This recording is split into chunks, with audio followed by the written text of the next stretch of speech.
Now, wearing a cycling helmet is second nature for a lot of people, but there are still many cyclists who prefer to feel the wind in their hair. In a bid to reduce the number of fatal accidents, the government is considering calls to make wearing a helmet compulsory, a move that cycling groups say would deter people from riding on the roads. Sky's Rebecca Williams reports.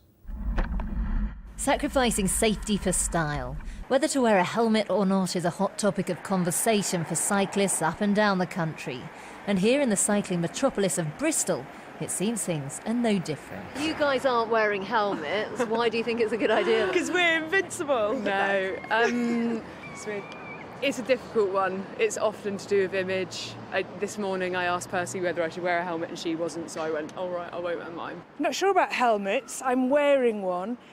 Jury's out on that. When I read about it, there's two camps of thought. One is it does help, one it doesn't. When you're a student, just nipping out about around the place, you don't really feel the urge, but it probably is the better thing to do, yeah. The Transport Minister says there's no plans to make helmets on bikes compulsory at the moment, but it will be discussed in a consultation in the new year. Now that consultation is likely to focus not only on cyclist safety, but also other road users. And it's going to look at things like signage, education, even cycle routes. But of course, those things are likely to be controversial. They're designed for the low-impact crash, and there's a big debate about the benefit of them. But what's clear is that the disbenefits of actually making them compulsory, in terms of the number of people that stop being involved in active travel, massively outweigh any argument about the potential benefits. So you've got to be very careful that you don't discourage healthy activities by making this a compulsory arrangement.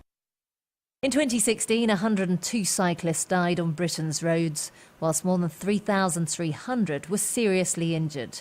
And a recent survey found that almost 30% of those who commute to work on a bike don't actually wear a helmet.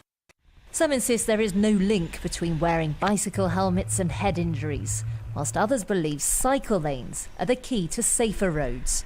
Rebecca Williams, Sky News in Bristol.